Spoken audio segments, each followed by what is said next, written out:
since Ray Allen. And when he said it, I was like, that's some really big words. You might be right. You might be right. And don't get lost on Caravan making the assist. Yeah, see, he could have forced up something, but he made the play. Rave about the play. Part of me is like, I cannot believe he passed that ball. Because if it doesn't go down, I think he's going to get criticized for, I can't believe you passed the ball and not shot the ball. Don't you think, like, as a basketball person? Yes, but I think the reason that you being shocked that he didn't hold on to it is why that we are like, no, that was crazy. It's the right basketball play? Yeah. Like, it's the LeBron thing where everyone's like, how does LeBron not shoot every game-winning shot? But it's the right basketball play. I mean, that's your shooter. I think he had recently knocked down one in that stretch. Yeah, 30 seconds left. Like, come on. I believe in you, bro. Let's go. Absolutely. The hustle play, man. The hustle play is everything that's great about sports. If you're a young kid, watch that play, model that. All right, new hour here of Get Up. Of course, Dan O, Monica McNutt. We got Wendy here with us. We got Mike T. We got Graz. Let's start in the NBA. We want to talk about making the right play.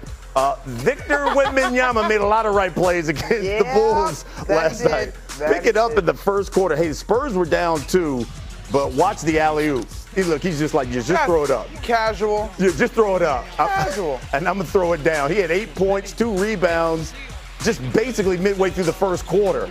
And look, there's the finish there. Tips that in. Look, Wemby had a double-double in 8 minutes of play. Look at this block. The man is a cheat code. Bucelis thought he had something. He just wiped that right away. And then under 10 seconds remaining, I mean, look at this. The dunk, it's good. And the man is 7'5". How about a step back 3? Come on now. Just make it nasty. Why not? A step back 3. Spurs led by 17 at that point. Let's get to the third. Devon Castle said, we've been working on our alley-oop with him and you. I think it's fine. You know what I mean? Yeah. He said, we've been working on it. Small tweaks. Don't change your mind. Exactly. Wemby, 41 points, 16 rebounds, 3 blocks. The Spurs have won 9 straight. They win at 129-114. By the way, Wemby recorded his second game with 40 points, 15 rebounds this season, and is the only player with multiple games to do it. It was also his 4th career game with 40 points and 15 rebounds, tying Karl-Anthony Towns for the second most such games before turning 23 over the last 50 seasons, behind Shaq's 9. All right, how about the Thunder? SGA. Oh, there's Dan out. Look at that. There he is, hosting the Pistons. SGA, man of the people. Some guys kiss babies, he signs babies. How old is that baby? It looks really small. Couple months maybe. Second quarter, SGA off the glass, bucket and 1. Thunder up 8, he would make the free throw. This is the second quarter. How about the 3? He can make them from distance as well. Thunder led by 10 at the half. Let's get to the fourth quarter. This is where it got good here. Marcus Sasser to Javonte Green. Here comes the Pistons now. They lead by 1. Under 4 minutes left, SGA drives. Jumper, it's good. Thunder down by 3. Next possession, hey. Here, Mitty, it's good. Thunder trail by 1. We get to the fourth, and Jalen Williams from the corner. 1 for 5. We're all tied up at 99, Monica. 10 seconds left. SGA, game winner. Yes! No! Foul. Offensive foul. They calling for the push-off. He can't believe it. Just kidding. He can't believe it. Next Pistons possession for the win. They missed the 3. We go to overtime, tied up at 101. 4 minutes left in OT. You go to the MVP. Baseline jumper. That's good. Thunder led by 2. Over a minute left. SGA to Alex Caruso. SGA had 47. Thunder win it by 4, 114-110. Here's SGA after the game. What do you think about the MVP race at this point?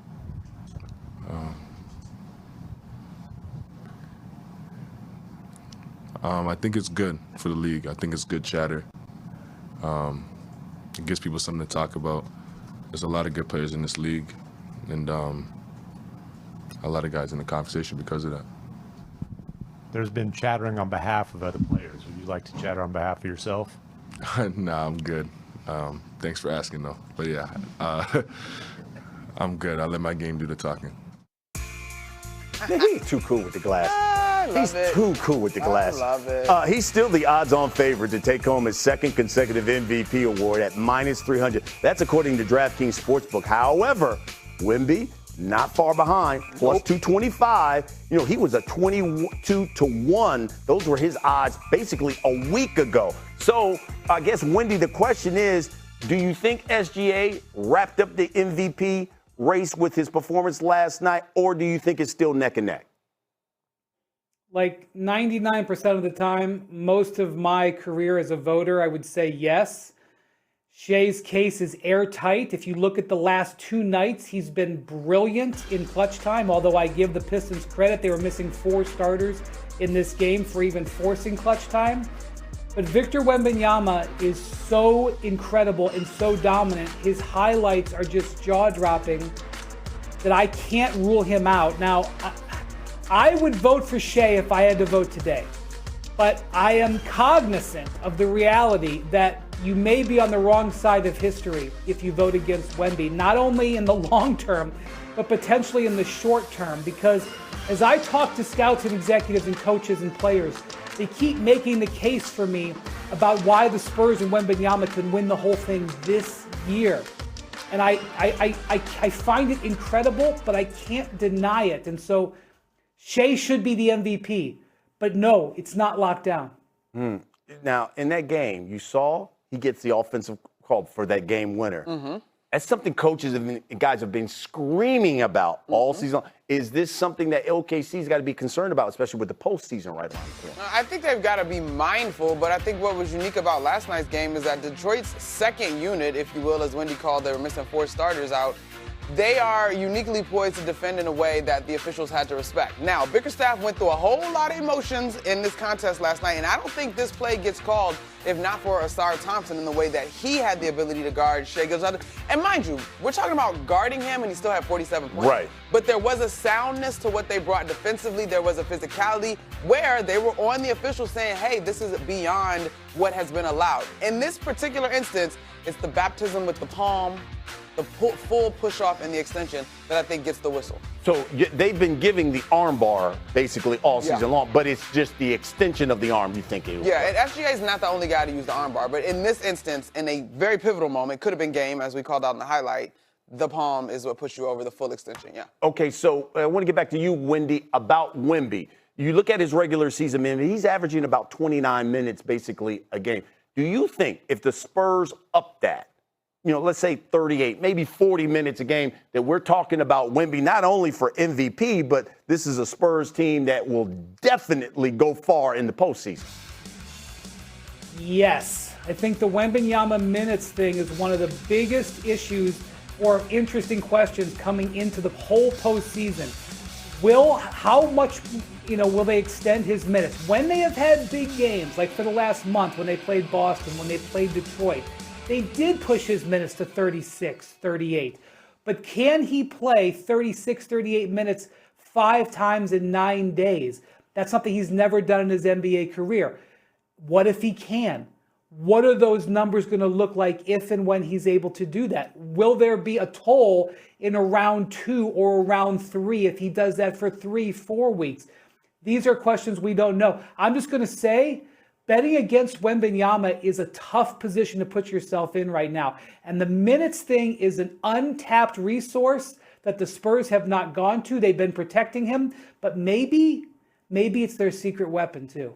What do you think? I mean, you watch the league all the time. If they push those minutes up, you think we would say for sure Wemby MVP, and for sure this is a Spurs team that would definitely go far in the No, I don't think anything's for sure. I'm with Wendy in the way that he set this whole thing up. Like, it's going to come down to this last week of games, right? I do think that, and I'm part of this sort of thought group, I'm looking at best player on best team, I think. But it is becoming murky, right? I will totally acknowledge that. But I just think what SGA has done all season long, it's been so consistent at the guard position. Now, what Wemby is bringing is jaw-dropping, is dominant on both sides of the basketball.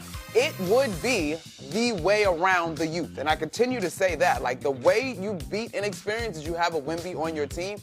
It's just, It's a lot. I'm just not there. I'm not ready to say that this is going to be the team that's going to get out and possibly win it all. I think the thing about those minutes going up in the nature of a postseason is that obviously the cadence of games is tighter. The intensity is going to ramp up. I just want to see what it looks like. Now, to his credit and to the Spurs' credit, they have answered every question that has been put in front of them with great confidence. If that's the case, then are you... Ryan, Yes? let me just say real quick. I agree with everything she said. Monica, are we going to be saying that in June?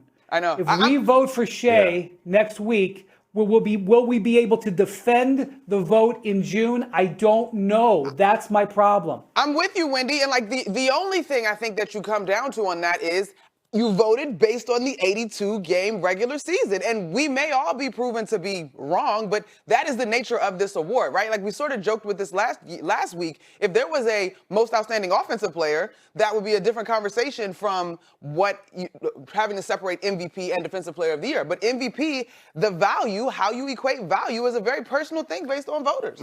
It's really interesting. You bind in the Spurs long run? Because you said they've answered every question. You think, even though they're young... Baby, I still got questions. That's my question. I will be honest. Like, personally, I just still have questions. I still think there's a world where Denver can mix this up. Well, all right. We'll see.